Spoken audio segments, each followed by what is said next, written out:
Testing, 1, 2. You're going to stand in the middle, right? Yeah. Look, that's what you need, bud. Yeah, I'll zoom in later.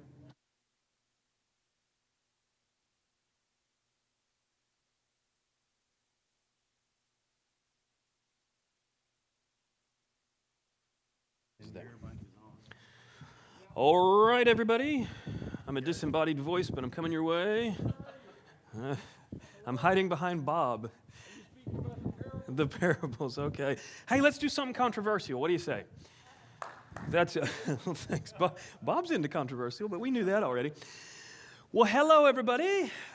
This is a workshop, so if you're in here on accident, you have other options than to be with me, but I'm glad to see you. So it's a little funny to be in a workshop on the stage, so just imagine we're in a small, intimate room kind of chatting about these things. So what I want to do is talk about the parables. Now, I've got a handout for you, but I want to wait to give it to you because it's got colors on it, and I don't want to distract you right now. I want to wait, and I'll have my wife help me pass that out. So I want to talk about the people of the parables. The reason why I say this is controversial is because in many sections of the Bible are controversial, but it seems to me the parables are not only accidentally controversial, but you might would even say they're kind of supposed to be. I mean, Jesus shared the parables for a certain set of reasons that we're going to see today, and you'll see what I mean as we go along. So I want to look at some passages mostly in Matthew, because that's where a large amount of the parables are. And Jesus actually tells us a good bit about why he taught in parables. Let me see if this is working. It is. So notice what he says in Matthew 13. He says, all these things, this is Matthew speaking, all these things Jesus spoke to the multitude in parables, and without a parable, he did not speak to them. Now, I'll tell you what's interesting to me is Jesus kind of does straight talk for a number of chapters in Matthew. Like the first section of chapters, he's telling both the crowds, he's telling disciples, he's telling them things that make sense, that are pretty straightforward. I mean, think about the Sermon on the Mount. I mean, it's instructions. It's not easy to follow necessarily, but it's instructions. He's pretty straightforward in what he's talking about. But there comes this point in Matthew where he begins to be a little bit more elusive. He kind of shifts into this parable format. And so at this point in Matthew 13, it tells us that became his modus operandi with the crowds. So he spoke differently with his disciples, and we'll see that. But with the crowds, he began to speak in parables. So why did Jesus teach in parables? What was the purpose of that? Well, luckily, we don't have to guess. All these things, Jesus spoke to the multitude in parables, and without a parable, he did not speak to them. Notice the part that's hidden by the ellipsis there, that it might be fulfilled, which was spoken by the prophet, saying, I will open my mouth in parables, I will utter things kept secret from the foundation of the world. So we find out that the prophet was actually talking about this time. And by the way, Matthew is packed with these little nuggets of telling us, here's something a prophet said, here's how it has come to fulfillment. So that's Matthew 13, 34, and 35. So what we see that in yellow, he says, I will utter things kept secret from the foundation of the world. So the first thing that we see about parables is that they reveal heavenly secrets. But certainly that's not the whole story, right? Because they still seem sort of elusive and sort of difficult to understand for many people. But there's something about parables that are designed to reveal heavenly secrets, the things that have been locked up for generation upon generation. So here's what we see. And the disciples came and said to him, why do you speak to them in parables? Do you notice that the disciples are asking the same thing that we're asking today? I mean, they are confused. So it wasn't really obvious to them why he spoke in parables. They were wondering as well, why are you doing this? And I think it's possible that they noticed the shift, right? Because, I mean, Matthew is the one that wrote this down. He wrote down a number of things that Jesus said very directly to the crowds, but then suddenly he begins to change. Or I mean, we might say gradually. It might have been a transition, but he begins to change, and the disciples want to understand why. Why are you doing this, Jesus? And so we have a little bit more information on why it's going on. He answered and said to them, because it has been given to you to know the mysteries of the kingdom of heaven, but to them it has not been given. Okay, so we said that the parables, they reveal heavenly mysteries, but not to everybody, apparently. Because for the disciples and those that come to Jesus in this way, it's for them to see these mysteries revealed. But there is a group that it's not designed for them to see.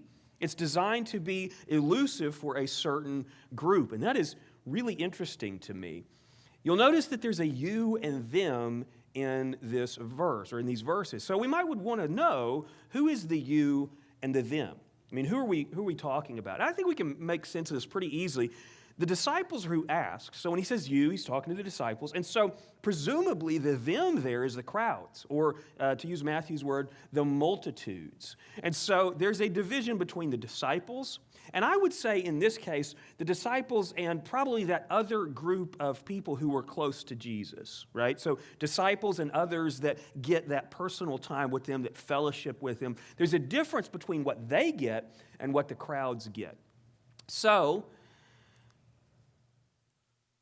there we go. Father, you have hidden, and this is a couple of chapters before, but it illustrates this idea. Father, you have hidden these things from the wise and prudent and have revealed them to babies. Now, do you think that when Jesus said this, the disciples realized, am I the wise or am I the babies in that sentence? I think what he's saying basically to the disciples and those that are coming to him is, hey, you're not the number one draft pick here, but I'm gonna use you guys. And so he kind of makes this division. Now, when he says wise, I think he's using it sarcastically, right? Because he's talking about sort of the wisdom of the world, those ones, those PhDs, those ones that are kind of at the top of the academic heap. He didn't use them. And that's kind of what we would expect, right? Why didn't Jesus come to the universities, pull all the PhDs together and say, okay, here's how it's going to work? That's not what he did. What he did is he used very average people he actually calls babies. And so that is how Jesus is revealing his message. So, maybe I have to do this. Do I have to do this? There it is. Okay, I got a point right there. Okay. But God chose the foolish, this is in Corinthians, but God chose the foolish things of the world to confound the wise. We kind of see that same concept between the wise, sarcastically, the wise and the foolish. Here's another. No. There we go. Unless you are converted and become as little children, you will by no means enter the kingdom of heaven. So, by the way, that's entrance into heaven, but then he also acknowledges that it's not only kingdom entrance that requires this childlike faith. Notice what he says after that. He says, therefore, whoever humbles himself as a little child is the greatest in the kingdom of heaven. So not only is entrance required, not only is it required for entrance into the kingdom of heaven to have this childlike faith, sort of this baby mentality, this accepting mindset, it also is required for maturing and growing. And that seems kind of counterintuitive when we think about it, but this is what Jesus is telling us, is both entrance and abundance in the kingdom is going to require us to have that kind of faith. Now, the reason why I'm moving closer to you is because I suspect that this little thing needs less, so I hope you don't mind me standing right over you. So here's what we see. The disciples, in this case, would then be trusting, they'd be innocent, they'd be childlike, in good ways. These are good qualities. But the crowds, on the other hand, the crowds who are especially led by the Pharisees, they're skeptical, they're self-righteous, they're self-reliant. And so what we find out is that there is a division. I really cannot figure this thing out. Maybe somebody could just sit back there and when I kind of do this signal, somebody hit a button. There it goes. Okay, so what parables do, and this is really fascinating to me. What parables do seems to divide between the trusting, the innocent, and the childlike, and the skeptical, the self-righteous, and the self-reliant. So it's almost like he's erecting a wall there that divides between these two groups. Now, have you ever heard a Bible teacher who you suspect is a little bit skeptical, self-righteous, or self-reliant? I know that I have.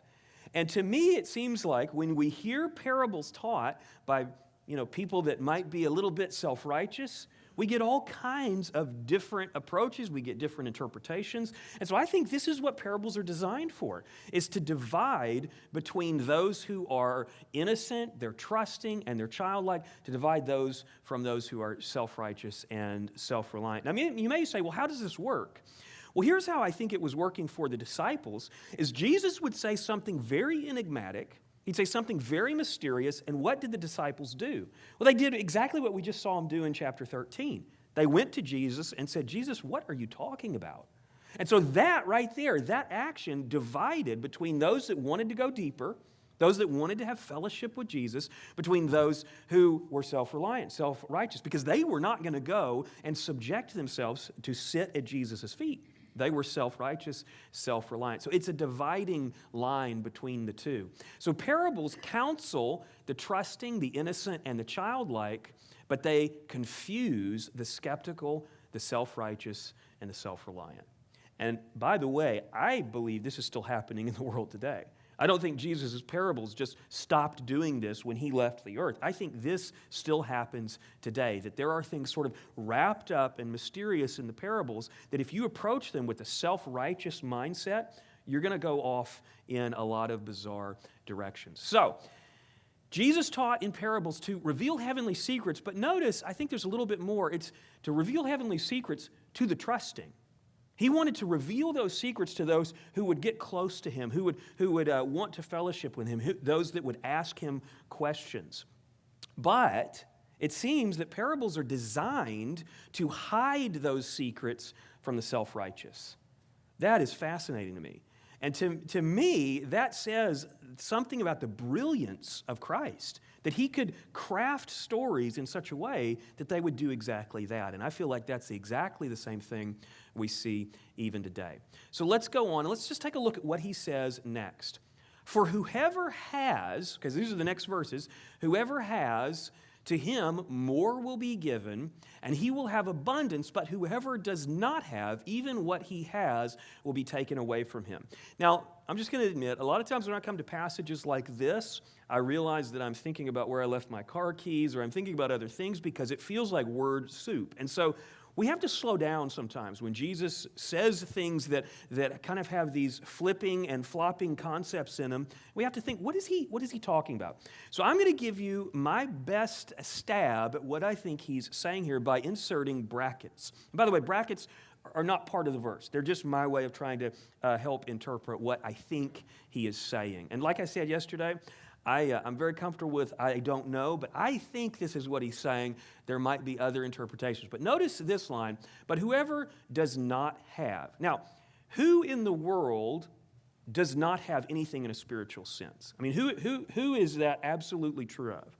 Well, I would say that would be unbelievers, right? Unbelievers do not have, and we might even could go so far as to say, since he's talking about parables, it might be those who are even resisting belief, but let's just say unbelievers to be safe. And so what I'd put in brackets here, I'd say, but whoever does not have eternal life, even what he has will be taken away from him. Again, this is not working. So Don, can you, even what he has will be taken away from him. So there we go. So even what he has, and what I put in brackets here is his life, his temporal, physical life. Now, is this an absolute rule for every unbeliever that their life is going to be cut short? No, but remember the context that Jesus is talking about. He's talking about why he uses parables and the effect that those parables will have on certain people. So, but whoever does not have eternal life, even what he has, which is this life, will be taken away from him. So that's the second half. Now I want to jump back to the first half and see if we can make sense of that. For whoever has. Now, who in the world has something, at least some basic, we'll call it commodity in a spiritual sense? Well, the most basic thing we can have if we've believed in Jesus is eternal life. So whoever has, and in brackets I'm going to put, I went too far, I'm going to put eternal life. So for whoever has eternal life, to him, and then I'm going to put another thing in brackets for this line, to him more will be given, and I think that more probably is talking about rewards now and in heaven. So let's just read this all together. It's sort of a Frankenstein version now. And by the way, there may be other ways to interpret this, but this seems to be what he's saying and what happens with the parables. It's sort of the wall that he builds with parables. For whoever has eternal life, to him more reward now and in heaven will be given, and he will have abundance. Now, we understand that if that's the case, if that's what he means, then it requires a childlike faith both for entrance into heaven, but also to have that abundance, to go deeper, to have fellowship, to gain rewards. But notice what he says next. But whoever does not have eternal life, even what he has, which is this life, will be taken away from him. It seems to me that that dividing line is part of what he's doing with parables. He's hiding from those who are skeptical, those who are self-reliant, what they could have. And in that, he is keeping this division. So, Jesus taught in parables to reveal heavenly secrets to the trusting, but hide them from the self-righteous. But notice this one, to teach believers how to have abundant life. I mean, I think that's why he brings it up here, is that those that listen, those that come to these parables and pay attention and subject themselves to Jesus' teaching humbly, what they can gain from parables is gaining a more abundant life. We would probably call that eternal reward. And what you'll notice as you go through the parables is so many of the parables are talking about eternal reward. It just makes sense of the parables. If you think every parable is talking about how to get salvation, you're going to be confused about most of them, maybe 90% or something like that. So this is another thing that we get from parables, is those that approach them in the way that Jesus explains, with that sort of childlike faith, they can learn how to have an abundant life. Now notice what he says just right after that. He says, therefore, I speak to them in parables. Okay, so he's still answering the same question. All of this so far is answering the same question. Therefore, I speak to them in parables because hearing they do not hear, nor do they understand, lest they should understand with their hearts and turn so that I should cure them. Now, one of the things I think we probably want to identify here is who are the they? Who is it that doesn't turn? Well, it's pretty important to recognize who Jesus' ministry was to. Jesus said he came to the lost sheep of Israel, right? So when we're talking about they, we're talking about those who he's ministering to, those he's preaching to, and maybe some Gentiles heard him, but primarily we're talking about the Jews. We're talking about those in Israel. So why wouldn't God want the Jews to turn to Jesus and be cured? Now, there are those that maybe go in for replacement theology or the idea that the church has replaced Israel, and they would answer this way different than I'm going to answer it. So don't get afraid. I'm not going to go that way because I don't think that's the answer. I don't think Jesus is saying that God has turned his back on Israel because he no longer is going to use Israel. I think he has a different plan altogether. So why wouldn't God want the Jews to turn to Jesus to be cured? Well, we actually have an explanation right here. Notice what he says, and this again is just the chapter right before in Matthew 12. He warned them not to make him known. Okay, so this is pretty close to the same time if you go with the chronology here. He warned them not to make him known, that it might be fulfilled, which was spoken by Isaiah the prophet, saying, behold, my servant, whom I have chosen, he will declare justice to the Gentiles till he sends forth justice to victory, and in his name Gentiles will trust. That's a really interesting statement to me because Jesus was not there to personally preach to Gentiles, right? I mean, his ministry, he even identified, his ministry is to talk to Jews, to talk to the sheep of Israel. So, how many Gentiles did Jesus preach to? Well, we don't technically know. We know that Jesus did minister to a few Gentiles. I can think of 2, maybe 3. The woman in Tyre and Sidon, he interacted with her, and apparently she knew who he was, and so maybe she had heard his preaching. There was a centurion that he did a miracle for, so apparently he knew who he was. So maybe Gentiles were hearing to some extent, but Jesus' ministry was to Jews. So we can pretty confidently say, as far as who he has declared justice to, because that's what the verse says, how many of those has he declared justice to directly preach to? None that we know of. At least that wasn't his purpose when he was preaching, as far as we can tell. So we have a dilemma with that verse. How is it that Jesus is going to declare justice to the Gentiles, and in his name the Gentiles trust or believe? He will declare justice to the Gentiles till in his name Gentiles will trust. Well, when does he do that? When in his ministry does he go out to Rome or to Ephesus or to any of the other Roman cities? Well, We don't have it during his earthly ministry. So when is this verse going to be fulfilled? When is that going to happen? Well, I think we have a clue for why wouldn't God want the Jews to turn in this whole concept in Romans. Oh, I just lost my feed back there. I might have to turn my back to you. My feed died there. Okay, so here's what Paul says in Romans. He says, blindness in part has happened to Israel until the fullness of the Gentiles has come in. And so all Israel will be saved. As it is written, the deliverer will come out of Zion, and he will turn away ungodliness from Jacob. That is fascinating to me, because this began during Jesus' ministry, but the world of Gentiles did not turn to Christ during his earthly ministry, right? So this has to continue from, after Jesus leaves, during Paul's ministry, and so on and so forth. And that's why we call it, or that's one of the names for it, is the church age. And so what I see in this is that Jesus performed his ministry in a certain way so that those who are already kind of predisposed to disbelieve Jesus would be more hardened, that their unbelief would be intensified, because he had a plan. He had a plan for, I'm guessing most of us in the room are Gentiles, he had a plan for us to come in. And that required in his plan there to be a type of blindness for the Jews against their Messiah for a time. But here's the problem with replacement theology. Here's the problem with thinking that God has replaced Israel with the church. Notice what it says. Blindness in part has happened to Israel until the fullness of the Gentiles has come in. Until. Not forever, but for a while there's a blindness. But what we find next is this amazing, and I look forward to the day this happens, and so all Israel will be saved, as it is written. So this is God's plan.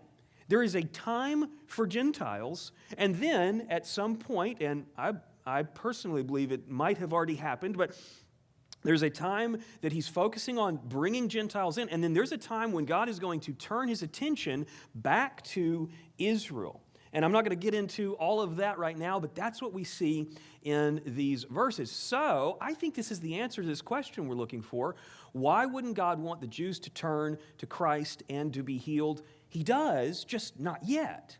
It's going to happen, but it's going to happen in the future because he wants Gentiles too.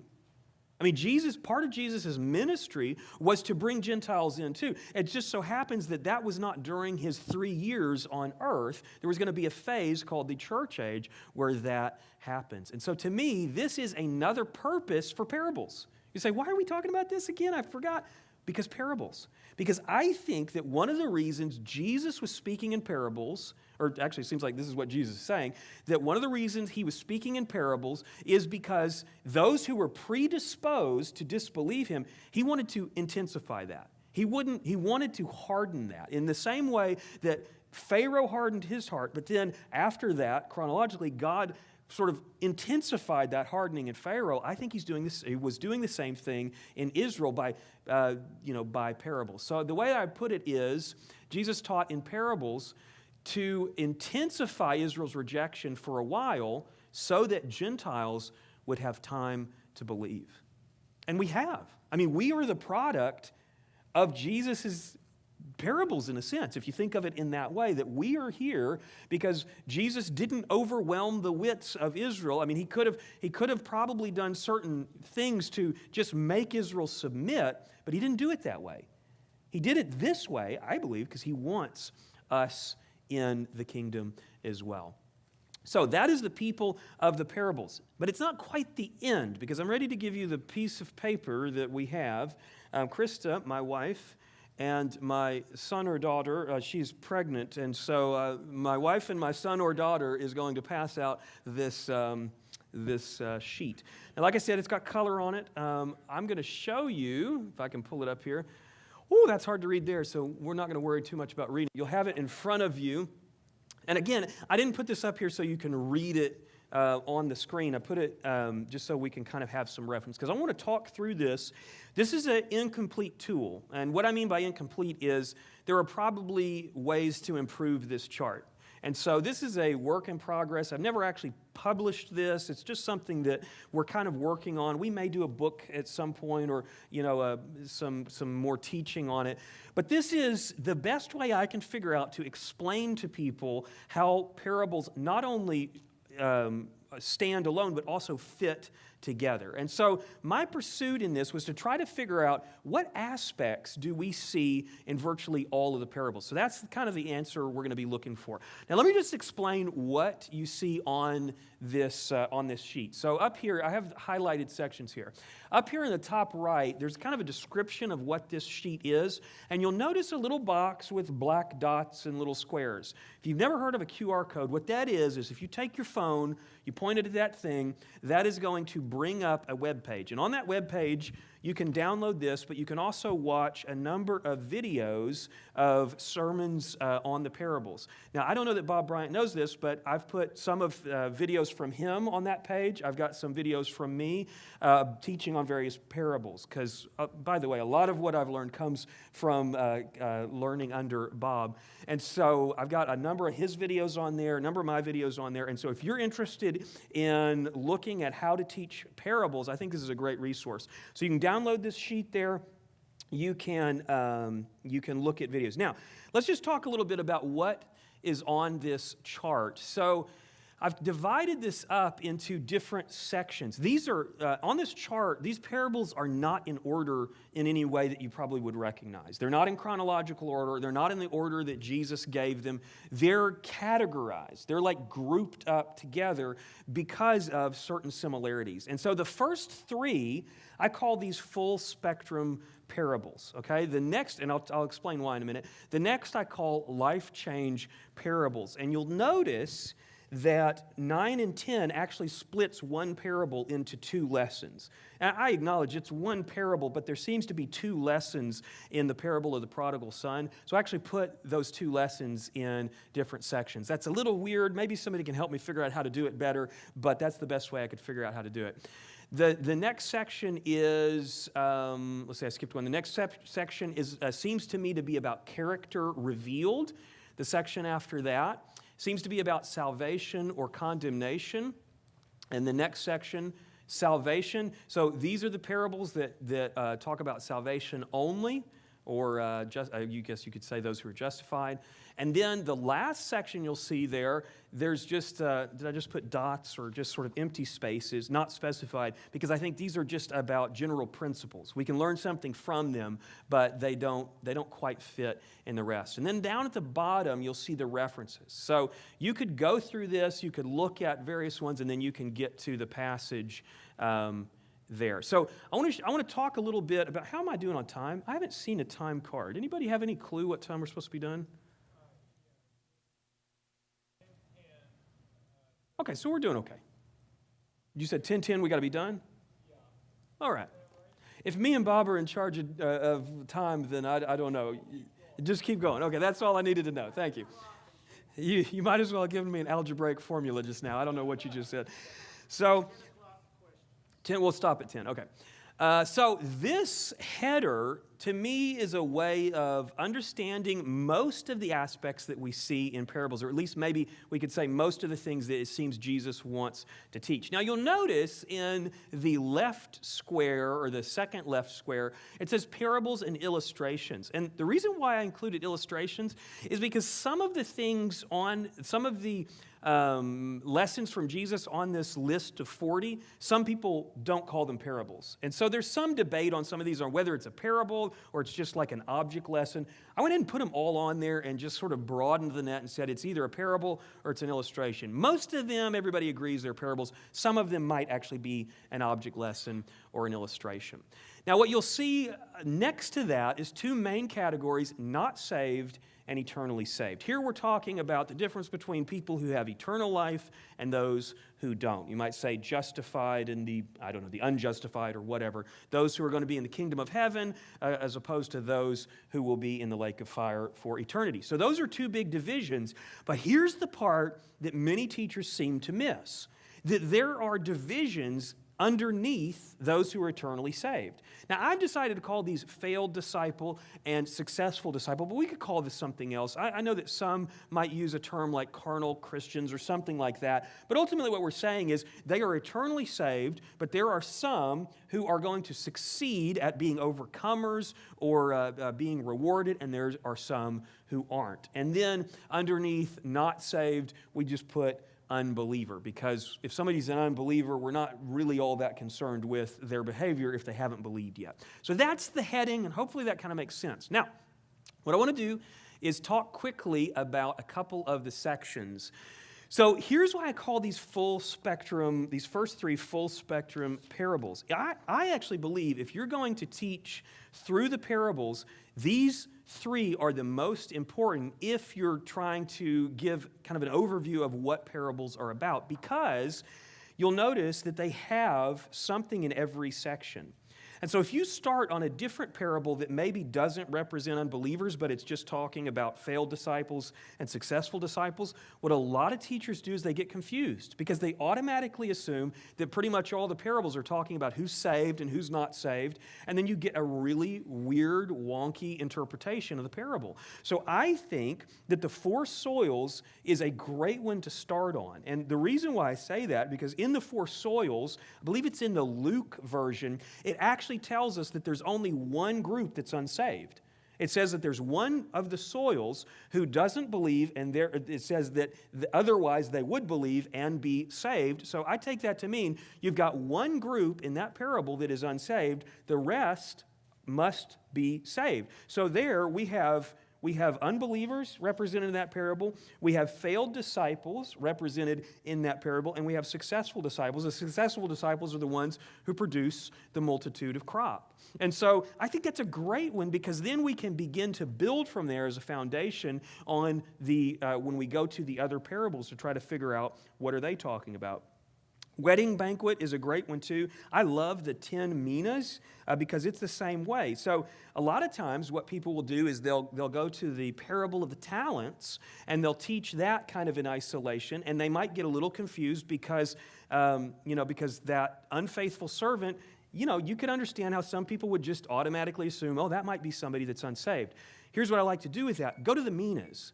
Because in the minas, there's a fourth group, and I call it the citizens here. I think that's the word that's used in the parable. There's a fourth group who is totally executed.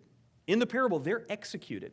And so if that's the worst outcome, then the unfaithful servant who has a bad outcome, he doesn't have the worst outcome. So if the worst outcome is the lake of fire, then that slightly less worse outcome must not be being unsaved. It must be something else. So those are ones that I really love to start with because I think they build a great framework for understanding the parables. So I think you probably, let me make a point on this one. So this arrow here, there's two different kinds of arrows on this chart. This arrow represents that this is not two different kinds of characters. This is one character who could either be a successful disciple or a failed disciple. Think about the sleeping servant or the watchful servant. That's the same servant. He's saying you ought to be watchful, but you could be sleeping if you're not careful. Or the lost sheep. The lost sheep and the found sheep are the same sheep. What's the singular of sheep? Is it sheep? It's the same sheep, I guess, but it's lost at one point, it's found in another. Lost coin the same way. Now, I think if there's something that you may disagree with me on, and I just acknowledge you might, that's okay. One thing you might disagree with me on is splitting the prodigal son parable, but let me just make the pitch for why I did this. I believe there's two lessons, or well, there's probably more, but there seems to be two really big lessons in the prodigal son story. It's connected with the lost sheep, it's connected with the lost coin, and then he goes into the prodigal son, who's basically a lost son. At the beginning of the story, you could say he's a found son, then he becomes a lost son, and then he becomes a found son again. That's a beautiful message just by itself, but then notice what's tagged kind of at the end. It's this secondary lesson about, and I think it's directed at the Pharisees, at the false teachers. And what he's saying is you can either be like the father who accepts the prodigal son, or you can be like the older brother. Now, a lot of people say God is the Father in the prodigal son parable. And I say, yes, that he is an example of good spiritual leadership. But think about what Jesus is trying to have them do. He's trying to have them emulate the character that you see in the Father. So you could say God is the Father in the parable, but I also like to say, but that Father could also represent good spiritual leadership. I mean, he's saying to the Pharisees, you ought to be like this Father. You ought to accept those lost sheep. You ought to invite them back in. And so that's why I kind of divide that, because I think it really works as two lessons. A lot of the parables maybe have multiple lessons. And if you disagree with me on that, I love you anyway, and that's totally fine. That's not a problem. Like I said, I'm still kind of figuring out some of this, and that's why it fits into a workshop rather than something else. So the next section, character revealed. That's the one we're kind of looking at there, and you kind of get the idea on the others. Let me see if I can advance here too. It's kind of cutting my word off there for some reason, but this section would be salvation or condemnation. You get the idea there. Now the arrows on that one are for a little bit of a different reason. What I'm saying with those arrows in the section that is 23 through 30, which is salvation or condemnation, what I'm saying is he doesn't seem to specify whether they're successful disciples or failed disciples. It seems like in these, 7 or 8, he's talking about whether someone has eternal salvation or not. Now, what you'll notice is we've got 40 we've got 40 parables or illustrations, and only 23 through 36 seem to be talking about whether or not someone is saved. And even that might be debatable. I mean, some of these we might look at and say, I'm not sure that's what that one's talking about. But that's where I put them because they seem to be talking about that. So that's that. I think that's a valuable lesson to remember when we're talking about parables, that they're not all about whether or not someone is saved, and maybe even less than I've got here are. This section, salvation only, we could say the same thing, because these are only about salvation in a certain sense. Like, for instance, mustard seed. I think the mustard seed, the leaven, the treasure, I think these are all talking about the kingdom. So it's not quite accurate to say they're talking about a specific believer, but I just didn't know how else to put it together. Again, maybe somebody has a good idea on that. So I think what he's saying is this mustard seed will grow into something great. I think he's saying the kingdom will grow into something great. So that is believers. I mean, the kingdom is believers, but it's not a perfect fit on the chart. So maybe we need another dangling section over to the side or something. I don't know. So anyway, that is the basic concept here. These last general principles, each of these teach something, but if you try to figure out whether the Good Samaritan is saved or not, I don't think he really comments on whether he is. Like, if we said that's about salvation, then we're probably all going to go to hell, because the Good Samaritan was gooder than all of us, you know. So I think these are more just talk, because he was answering that one, the question of who is my neighbor. I think he's giving a general principle. So those seem to be general principles. Oh, I feel like I've been talking like 1,000 miles an hour, but I'm almost done. I think that's about it. Is that my last slide? That's my last slide. Okay. Let the Inquisition begin. Let me just reiterate this. You can ask me questions, but I am not the foremost expert on parables in the room. There are there's probably a bunch of really great teachers here. So what I want to do in the next few minutes is you can pick this apart. You can give me ideas, because I am trying to develop this in the way that it's the most useful tool. I'm probably not even going to defend it to you. I'm interested to know, how does this sit with you? Maybe ideas on how to improve it, whatever. So the floor is open, whatever you think. Yes, sir. Very good. These are the parables of the kingdom. Now, if you believe that the kingdom is not yet future, how does this fit into the church age? Or is it the kingdom here but not yet? Some people put it. Yeah, boy. I don't know if I can repeat that question. Let's see. Probably, let me see if I can kind of reword it. Help me reword it. But it feels like we're saying, how do we teach the kingdom if we're focused on, people of the parables? Is that kind of your concept? Or your face is telling me no. Say it again. How does it apply to the kingdom? The kingdom is future. Yeah. And these are about the kingdom. That would mean that all these apply to the kingdom future. But how does that apply now? Gotcha. Okay. So he's saying if they apply to the kingdom future, how do they apply to what's going on today, right? The use of the word kingdom, how, is it narrow or broad? Are you asking me my personal interpretation of that? That would be easier. Why don't I just do that?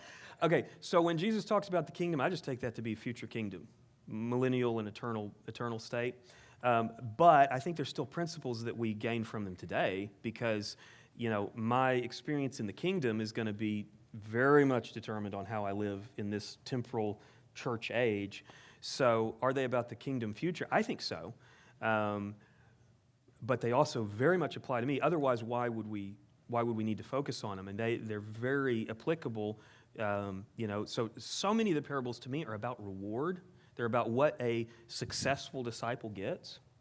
So I don't know. I don't know if I'm really capturing the question, but maybe we could talk some more later. You can straighten me out and help me figure out where to go with that. Other thoughts or questions? Yeah, Michael.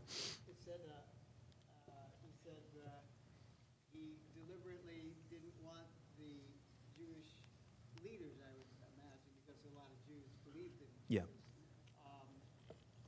And it doesn't say so, it hints through it, because how Peter was so reluctant to let the Gentiles in was, is there any hint in there to think, no, if these guys got saved, they wouldn't let the Gentiles in, and I want. Oh, that's interesting. Yeah. Okay, so what he's saying is that, The reason. yeah, you could kind of see, okay, let me see if I can kind of restate that. So you could kind of see a potential where, okay, let me go to John 2. Okay, so what I believe was happening in John 2 tells us that there were many that believed in his name, but Jesus did not entrust himself to them. And what I take that to mean is Jesus didn't fellowship with him. I mean, I think they had eternal life. They believed in him.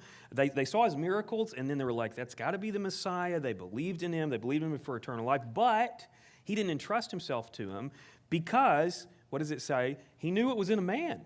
He knew that even though they're believers, I think this may be kind of what you're getting at, even though they believed in him, they could turn on him, they could mess up the plan, I mean, all kinds of things. And maybe there's something in that if he were to reveal so clearly to the Jews who potentially could turn on him, they could believe but still restrict Gentiles from coming in. Because that was the mindset at the time, was God is not for the Gentiles. I mean, Peter was filled with the Holy Spirit. It took him quite a few years. Yeah, there you go. To finally say, okay, Gentiles are. Yeah. Yeah, that's interesting. That's a whole angle I didn't even think of. Other thoughts or questions or comments? Yes, sir. Could the parable of the prodigal son also be a pseudo-chronology of a believer's walk? Start out in your father's house, and under his teaching, go out into the world, fall, you stumble, I could see that. or welcome back into your father's house with open arms. Yeah. And the older brother would actually be a warning to those who stayed Yeah. within the fold to not become jealous of that. I could see that. And since you said could it be, I'd say yeah, I think it definitely could be. I could see it that way. I tend to think, I don't know that I would really disagree with what you've said. I think probably it's pretty similar to the way that I think of it. The way I think of it is the son who becomes lost was a son at the beginning. He knows where he ought to be. He knows the Father. So I take that to mean he's a believer. He represents a believer. He goes out into the world, messes up, comes back, still a believer the whole time, still saved the whole time, accepted back in. The difficulty for me, and I still wrestle with this, is the older brother represent people who are saved or unsaved. And that's hard. I don't even remember what I said on that. I think, but I wrestled with this. I put the older brother in the category of failed disciple, but I don't know that for sure. And so it's possible that older brother ought to be in the unsaved category. What do you guys think? Do you think the older brother represents a saved person or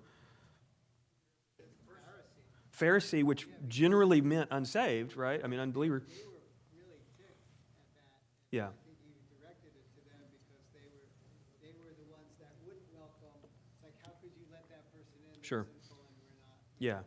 So, but there are some instances of Pharisees that believed. So it could be a Pharisee that then needs to step up into mature spiritual leadership, so that's a possibility. JB, did you have a thought? Yeah. Yeah.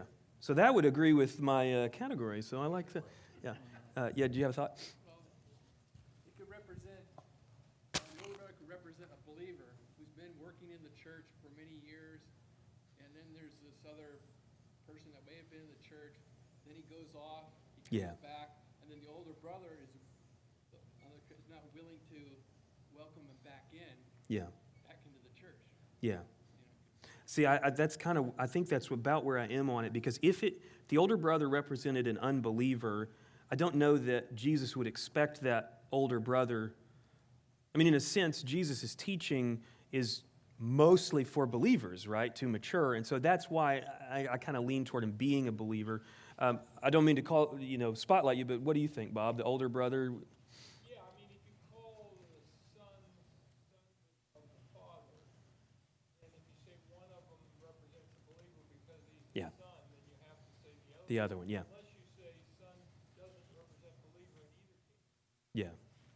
But then we have all kinds of other problems. Yeah. Yeah. I think it's best to see them both as believers. Yeah. Yeah, that's really what I struggled with when I was putting that one together, was like, because most free grace people are saying the younger son, the prodigal son, is a believer. Well, that would have to, if that's the qualification, that he's a son, therefore believer, then you'd have to do the same with that. You reminded me of that. That's good. Okay, I got a card. Let's see what it says. That's online question. Okay. You have lovely shoes. No, I'm just kidding. For new believers, should we teach them the parables in a particular sequence? Oh, well, that's actually kind of part of what I'm trying to do. Okay, so, and then clarification. Don, who read the comment, said, I think it might be asking about easy ones to understand. So I want to say yes. I think if you're teaching them, like if you're teaching through Matthew, you're probably going to deal with them in the order they appear, and I understand that. But if you're teaching just parables, my personal, and this is just preference, but my personal preference is to pick from the first three that are on the list. That's why I put them in that order, because I think teaching the four soils, and specifically the four soils version that's in Luke, that's the one I like because it has that line in there that the birds take the seed away. Otherwise, the seed represents the word. Otherwise, they would believe and be saved. I think that is so important to understand in that parable. And if you read it in the other Gospels, that line is not in all of them. So I like the version in Luke. Wedding banquet is a pretty big one. There's a lot to it. I don't know that I'd want to teach that one first, but I think for me, maybe the 10 minas and the four soils, to me, those are foundational for understanding parables. Bob and Sean have a great podcast on, maybe there was a couple of them, but a great podcast on the four soils, which I love. That'd be worth finding on faithalone.org. So there's lots of great resources on faithalone.org about parables. But yeah, so sequence, I would say one or a few of those ones that kind of cover the whole spectrum. Looks like we got maybe 3 minutes, because I think we're supposed to be done at 10:10. Any other ideas? Doesn't have to be a question. Other concepts or ideas on improving this concept, or experiences teaching the parables. Anybody have anything that you learned going through the parables that as you taught them?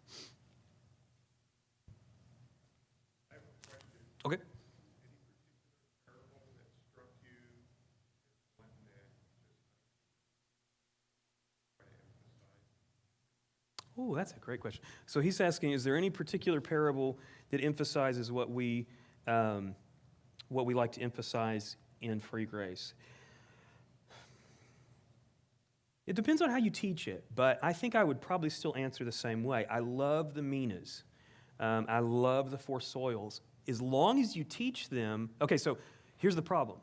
Lots of people teach these in a very lordship way, and so there's people who will have heard the parable of the minas. There's people who have heard the parables of the four soils like a dozen times from a lordship teacher, and they're going to then therefore think about it that way. But to me, that is, those are really great. The other ones, though, that come to mind are the lost sheep and the found sheep. Now, again, if you go to the way that a lordship teacher teaches them, it's going to confuse people. But I think we see assurance in the lost sheep, in the lost coin, because if they were, because like if you think about it, at the beginning there's 100 sheep, so that sheep had to be part of the crew, part of the crew's not the herd, had to be part of the herd, and so if it's a part of the 100 at the beginning, and then that becomes 99, it's always part of the 100 the whole time. And so to me, I see assurance in that. I see the kind of things that really attracted me to free grace. Kind of the same with the lost coin. The reason I like the lost coin is because the coin is mindless. The coin didn't lose itself. It just got displaced. And so there's I don't know. I find that one really interesting. So yeah, I think for me it'd probably still be maybe 1 and 3, the 4 soils and 10 minas, and maybe adding in some of those others. I suggest you change the title to The Peeps of the Parable. The peeps of the parables. That's pretty good. Yeah, or we could call it the parapeeps. The Parapeeps. No. All right. Well, hey, it's 10:10. Thank you for listening. If anybody has more ideas, I'll be hanging around. So I'd love to hear your input or your thoughts. So thank you guys. Appreciate it. I just had the thought that maybe that the older brother kind of represents, it could, the good soils who are reluctant to accept the thorny and rocky soils. Oh, that's pretty people good. who repent, I like that. Yeah. who